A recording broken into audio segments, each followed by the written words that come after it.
যতই সমস্যা আসুক, যতই বিপদ আপদ আসুক, যতই কষ্ট হোক, ভালো একটা ফ্যামিলি আছে, বাইক আছে, ব্যবসা বাণিজ্য আছে, সব অনেক কিছু আছে।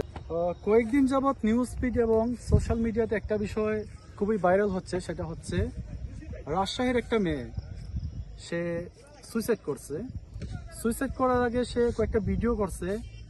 আমার জানা মতে তার একটা বাচ্চা আছে এবং স্বামী আছে। তার সুইসাইড করার মেইন রিজনটা হচ্ছে মানসিক অশান্তি বা মানসিক অবসাদ, এরকম টাইপেরই। আর বর্তমানে কিন্তু আমরা যদি দেখি যে সোশ্যাল মিডিয়া বলেন, বিভিন্ন প্ল্যাটফর্ম বলেন, দেখতেছি যে ইয়াংদের মধ্যে সুইসাইড করার একটা ট্রেন্ড হয়ে গেছে। কেমন যেন একটা ট্রেন্ড হয়ে গেছে, তারা যে কোনো একটা বিষয়ে মানসিক অশান্তির মধ্যে আছে, সুইসাইড করে নেয়।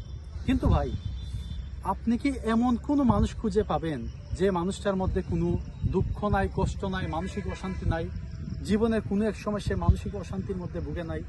এমন একটা মানুষ পাবেন? জীবন মানেই ভাই সমস্যা থাকবেই, এটা জীবনের একটা অবিচ্ছেদ্য অংশ। এগুলো নিয়ে কিন্তু বাঁচতে হবে। আপনি যদি মুসলিম হয়ে থাকেন, তাহলে আপনাকে একটা জিনিস বিশ্বাস করতে হবে যে, অথবা আপনি হয়তো জানেন না, দুনিয়ার মধ্যে সবচাইতে বেশি মানসিক অশান্তি, মানসিক চাপে ভুগতেন হচ্ছেন নবী রাসূলরা এবং দ্বীনের দায়ীরা। সবচাইতে বেশি মানসিক চাপের মধ্যে তাদেরকে রাখা হতো, তারা থাকতেন।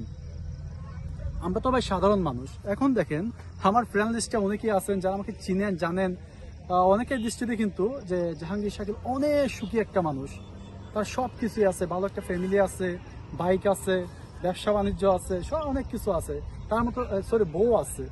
অনেকেই ভাবতেছেন যে তার মতো সুখী মানুষ আর কেউ নেই, তার তো কোনো দুঃখই নাই। কিন্তু আমার কিন্তু দুঃখের অভাব নাই। দুনিয়া হচ্ছে ভাই সুখ দুঃখ, আনন্দ বেদনা নিয়ে দুনিয়া। আখিরাতের জীবনটা হচ্ছে হয়তো সুখ নয়তো দুঃখ, হয়তো জান্নাত নয়তো জাহান্নাম। দুনিয়াতে এগুলো পেশ করে চলতে হবে। আজকে হয়তো আপনার দিনটা খারাপ যাচ্ছে, আমার দিনটা ভালো যাচ্ছে। আগামীকাল হয়তো আমার দিনটা খারাপ যাবে, আপনার দিনটা ভালো যাবে। এটাই ভাই জীবন। সুতরাং যদি মানসিক অবসাদে কোনো ভুগেন, অশান্তি লাগে, এরকম একটা প্রাকৃতিক পরিবেশে চলে আসবেন বন্ধু বান্ধব নিয়ে, দেখবেন যে মনটা এমনিতেই ফ্রেশ হয়ে গেছে। আর সবসময় একটা কথা মনে রাখবেন যে যতই সমস্যা আসুক, যতই বিপদ আপদ আসুক, যতই কষ্ট হোক, আল্লাহর উপর ভরসা রাখবেন। একমাত্র আল্লাহর উপর ভরসা রাখবেন, আল্লাহর উপর কিছু আশা রাখবেন। একদিন না একদিন আল্লাহ আপনার সহায় হবেনি, আল্লাহ আপনার ভালো অবস্থায় আনবেনি। আরে ভাই, বর্তমানে যে ফিলিস্তিনের যে মুসলমানরা আছে, প্লাস বিশ্বের বিভিন্ন যুদ্ধপীড়িত, প্লাস অত্যাচার নির্যাতনে আকৃষ্ট যে মানুষগুলো আছে, তার চাইতে আমরা অনেক ভালো আছি। সুতরাং আল্লাহর উপর ভরসা করুন, জীবন যেরকম আছে শুকরিয়া আদায় করুন, ইনশাল্লাহ একদিন না একদিন ভালো হবেই। ধন্যবাদ সবাইকে, আল্লাহ হাফেজ।